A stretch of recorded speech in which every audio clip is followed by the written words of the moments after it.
Imagine for a moment that you are standing at the edge of a vast ocean. The waves crash against the shore, each one carrying with it the whispers of countless generations. The horizon stretches endlessly, a reminder of the infinite possibilities that lie before you. But as you stand there, a question begins to form in your mind, a question so profound that it shakes the very foundation of your being. What does it mean to truly think? Not just to process information, not just to react to the world around you, but to think deeply, to think like a genius. This is the question that has haunted humanity for centuries, and it is the question that we will explore together today. Socrates, one of the greatest minds in history, once said, "I know that I know nothing." At first glance, this statement seems paradoxical. How can a man, revered for his wisdom, claim to know nothing? But therein lies the first lesson. True genius begins with the recognition of our own ignorance. We live in a world that prizes certainty, where answers are often valued more than questions. Yet, Socrates teaches us that it is only when we admit the limits of our knowledge that we can begin to truly understand. Think of it as standing in a dark room, clutching a single candle. The light it casts is feeble, but it is enough to reveal the vastness of the darkness around us. And in that revelation, we find the first spark of genius. But how do we move from ignorance to understanding? Socrates gave us a tool, one so simple yet so profound that it has shaped the course of human thought. The question. Not just any question, but the kind that cuts through the noise, that challenges assumptions, that forces us to confront the uncomfortable truths we would rather ignore. What is justice? What is beauty? What is the good life? These are not questions with easy answers, but they are questions that demand our attention. To think like a genius is to embrace the discomfort of uncertainty, to ask the questions that others are afraid to ask, and to follow them wherever they may lead. Yet questioning alone is not enough. Socrates also taught us that true wisdom begins with self-knowledge. Know thyself, the ancient maxim goes, for it is only when we understand ourselves that we can begin to understand the world. But this is no easy task. To look inward is to confront our fears, our biases, our contradictions. It is to hold up a mirror to our souls and see ourselves as we truly are, flawed, fragile, and yet infinitely capable of growth. This is the second lesson of genius, that the journey of thought is also a journey of the self. As we delve deeper, we encounter a paradox. On one hand, Socrates teaches us to doubt, to question, to remain open to the possibility that we might be wrong. On the other hand, there is a yearning within us for certainty, for answers, for a foundation upon which to build our lives. How do we reconcile these two impulses? The genius, I believe, is the one who can dance between doubt and certainty, who can hold both in tension without losing their balance.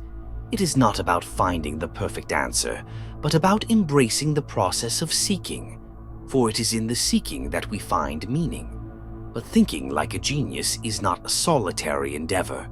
Socrates did not teach in isolation.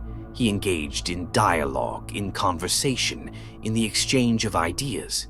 He understood that thought is relational, that it thrives in the space between minds. Imagine, if you will, a spider weaving its web. Each strand is connected to the others, forming an intricate pattern that is both delicate and strong. So too is the web of human thought. To think like a genius is to recognize our interconnectedness, to see ourselves as part of a larger whole, and to draw strength from the collective wisdom of humanity. Yet, this path is not without its challenges.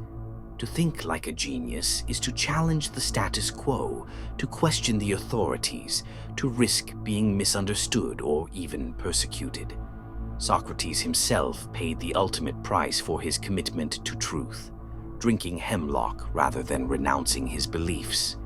But his legacy lives on, a testament to the power of courage in the face of adversity. The third lesson of genius, then, is this: that true thinking requires bravery. It requires us to stand firm in our convictions, even when the world pushes back.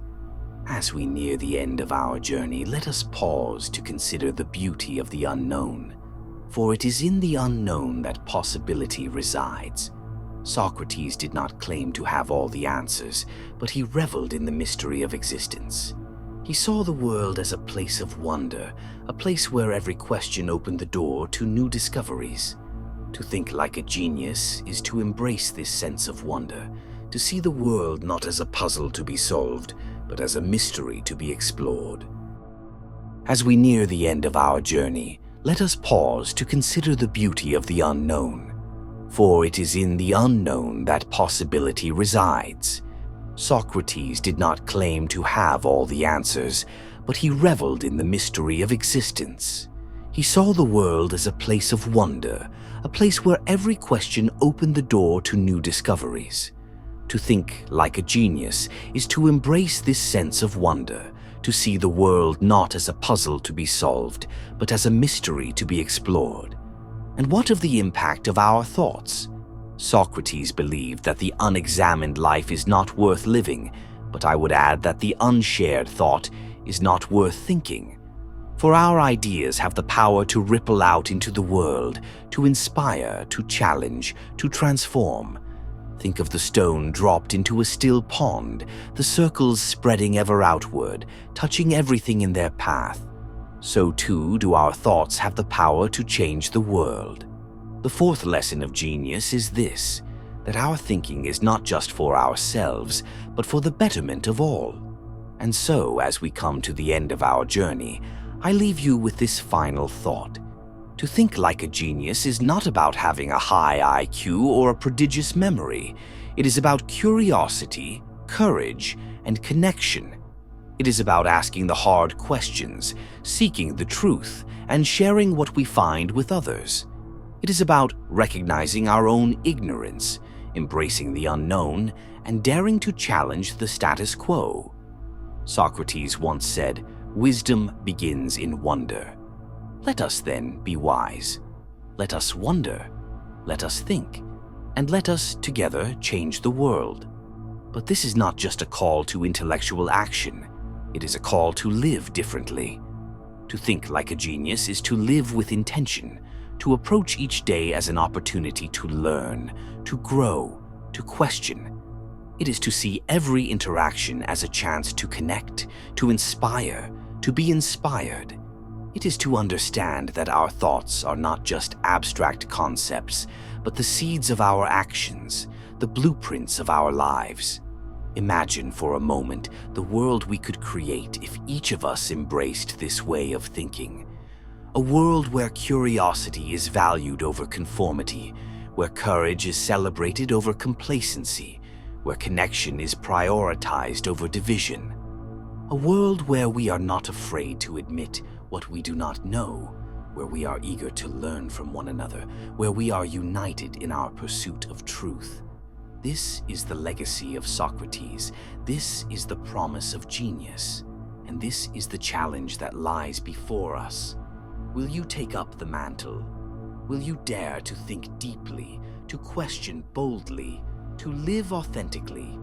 The choice is yours. But remember, the world does not change itself. It is changed by those who are willing to think differently, to act courageously, to live purposefully. So, as you leave here today, I urge you to carry these lessons with you. Let them guide you in your thoughts, your actions, your relationships.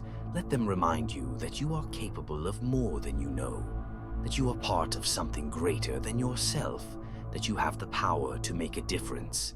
Socrates may have left this world centuries ago, but his spirit lives on in every question we ask, in every truth we seek, in every life we touch. Let us honor that spirit. Let us think like geniuses.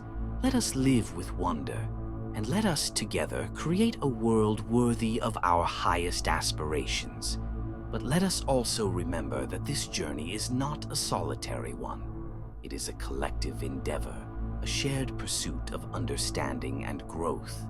Each of us has a role to play, a contribution to make. Whether you are a teacher, a student, a parent, a friend, or simply a curious soul, your thoughts matter.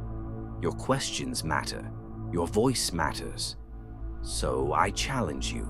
Go out into the world and ask the difficult questions. Challenge the assumptions that hold us back. Seek out the truths that lie hidden beneath the surface.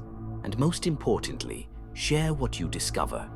For it is through sharing that we inspire others to think, to question, to grow. Let us be the ones who dare to think differently, who dare to dream of a better world, who dare to take the first step toward making that dream a reality. Let us be the ones who carry the torch of Socrates, who light the way for others, who show that the pursuit of wisdom is not just a lofty ideal, but a way of life. Thank you.